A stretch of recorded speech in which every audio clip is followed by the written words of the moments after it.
আমরা দেখব সাক্ষ্য আইনের ধারা 118 এবং 119। এখানে যেটা বলছে যে কারা সাক্ষ্য দিতে পারে, ঠিক না? এবং এখান থেকে কিভাবে প্রশ্ন আসতে পারে বার কাউন্সিল এবং জুডিশিয়ারিতে, সেটাও আমরা দেখব। তার মানে এখানে আমাদের মূল কথা হচ্ছে যে কারা সাক্ষ্য দিতে পারবে, হু মে টেস্টিফাই। কারা সাক্ষ্য দিতে পারবে এটা নিয়ে আমাদের বলা আছে সেকশন 118-তে। এখানে যেটা বলছে যে এই যে দেখেন যে আপনাকে যেভাবে ফ্যাক্ট দেওয়া হোক না কেন, আপনাকে কিন্তু যে কোনোভাবে ফ্যাক্ট দিতে পারে। তখন আপনি কি করবেন? যে আপনাকে এরকম একটা ফ্যাক্ট দিয়ে দিল যে রহিম নামক এক ব্যক্তি, সে তো পাগল। তাহলে তার সাক্ষ্য দেওয়ার মানে কি, ভিত্তি কি, বেসমেন্ট কি, বা সে সাক্ষ্য দিতে পারবে কিনা? ক্লিয়ার বিষয়টা? তো এখন কথা হচ্ছে যে একটা ব্যক্তি সাক্ষ্য দিতে পারবে কি পারবে না, সেটা তো ডিপেন্ড করবে সিচুয়েশনের উপরে, তার আন্ডারস্ট্যান্ডিং লেভেলের উপরে।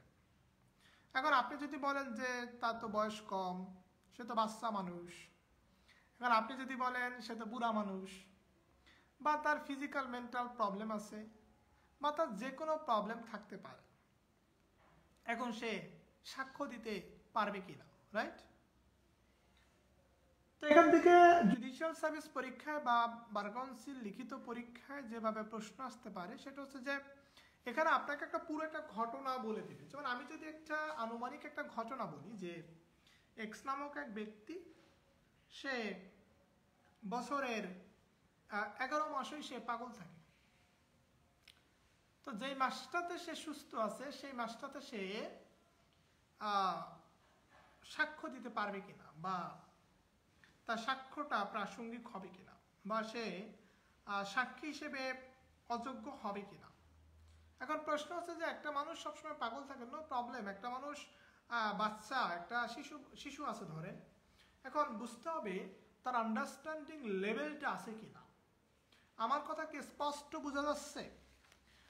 যদি স্পষ্ট বোঝা না যায় একটু বলবেন। আর হচ্ছে যে যারা আমাকে ভালোবাসেন, যেটা বলি, তারা একটু শেয়ার করে দিবেন।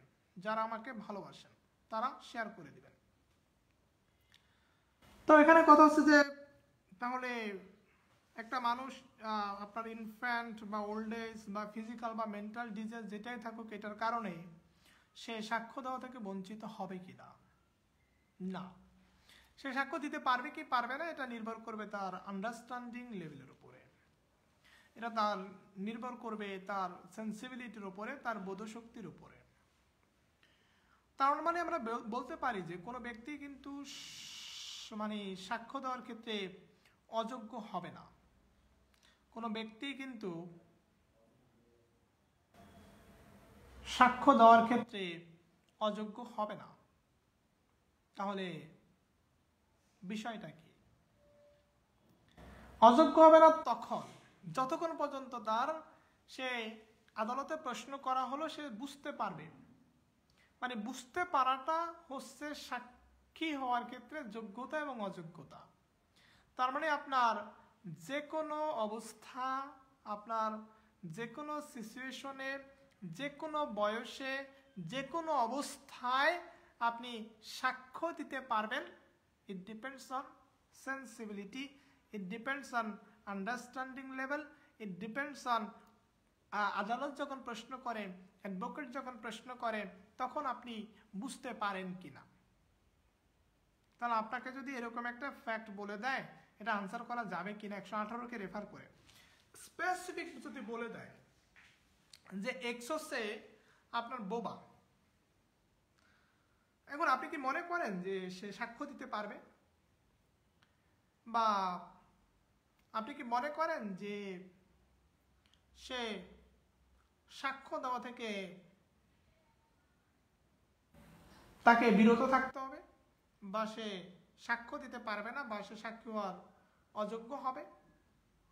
এটার পিছনে যুক্তিটা কি? একই কথা। মানে 119-এ গিয়ে স্পষ্ট বলে দিছে যে হ্যাঁ, বোবা ব্যক্তিও সাক্ষ্য দিতে পারবে। কিভাবে দিবে?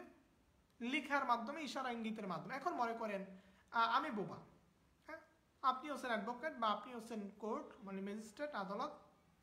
তো তো আপনি আমাকে একটা প্রশ্ন করতেছেন, আমি বোবা, সমস্যা নাই, বাট আমি আপনার প্রশ্নটা ক্যাচ করে ইশারা ইঙ্গিতের মাধ্যমে বোঝাতে সক্ষম, তখন কি হবে?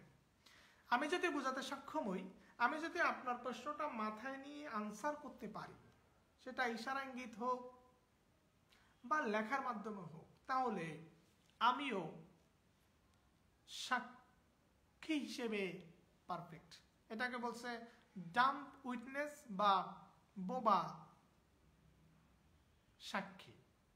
তাহলে বোবারা দিতে পারে, যারা লুনাটিক তারা দিতে পারে, যাদের বয়স কম তারা দিতে পারে, যাদের বয়স বেশি তারা দিতে পারে, আর হচ্ছে যাদের শারীরিক মানসিক রোগ আছে তারা দিতে পারে, বা অন্য যে কোনো, ধরেন একটা মানুষ সবসময় মদ খায়, হ্যাঁ, আচ্ছা আবার একটু ডিস্টার্ব করি, সেটা হচ্ছে যে আমাকে যারা ভালোবাসেন তারা বার কাউন্সিল এবং জুডিশিয়ারির গ্রুপগুলোতে শেয়ার দিবেন, আমি লাইভ শেষে চেক করব যে আসলে সত্যিকার অর্থে ভালোবাসে কারা আমায়, বা ভালোবেসে কারা শেয়ার করেছে। ধন্যবাদ। তো যেটা বলতেছিলাম যে মনে করেন যে একটা মানুষ মদ খায়, মানে অনেক ড্রিঙ্কস করে, দুনিয়ার মদ খায়, কিছু পাবলিক আছে না দুনিয়ার মদ টদ খায়, গাঁজা টাজা খায়, আছে না? আছে, বা বিড়ি সিগারেট খায়। এখন আমি ভাবতেছি যে কি ব্যাপার, এ কি সাক্ষ্য হিসেবে সাক্ষী দিতে পারবে কিনা? হ্যাঁ, সেও পারবে, যদি যখন সে সাক্ষ্য দিতেছে তখন সে কোশ্চেনটা বুঝতেছে, বুঝে সে আনসার করতে পারে। তাহলে সামারি অফ দা, এই যে টপিকটার সামারিটা কি? সামারিটা হচ্ছে যে কে সাক্ষ্য দিতে পারবে, কে সাক্ষ্য দিতে পারবে না। সাক্ষ্য দিতে পারবে তারা যে বুঝতে পারবে, প্রশ্নটা বুঝে আনসার করতে পারবে। সাক্ষ্য দিতে পারবে না কারা? সে যতই স্মার্ট হোক, সে যত দেখতে সুন্দর হোক, সে সাক্ষ্য দিতে পারবে না যদি সে বুঝতে না পারে। এটাই এখানে মূল কথাটা। বুঝতে পারাটার উপর ডিপেন্ড করবে একজন ব্যক্তি সাক্ষী হবে কি হবে না। এখন মনে করেন যে আপনি একটা স্মার্ট ছেলে, তার মানে কি আপনি কি সাক্ষী দিতে পারবেন? আমি বলবো আপনি পারবেন না। কেন? কারণ একটাই, আপনি তো বুঝতে পারতেছেন না কোশ্চেনটা। আপনার তো যে কোনো একটা সমস্যা আছে বা নাই, ধরেন আপনি সুস্থ মানুষ, বাট আপনি কোশ্চেনটা বুঝতে পারতেছেন না, তখন আপনি সাক্ষ্য দিতে পারবেন কি না? তাহলে আমরা 118 এবং 119 দেখলাম। তো ভালো থাকুন, সবার সাথে দেখা হবে। এই হচ্ছে আমরা সাক্ষ্য আইন থেকে ধারা 118 এবং 119 দেখলাম। মাঝে মাঝে আসবো, কথা হবে, আড্ডা হবে। ধন্যবাদ সবাইকে।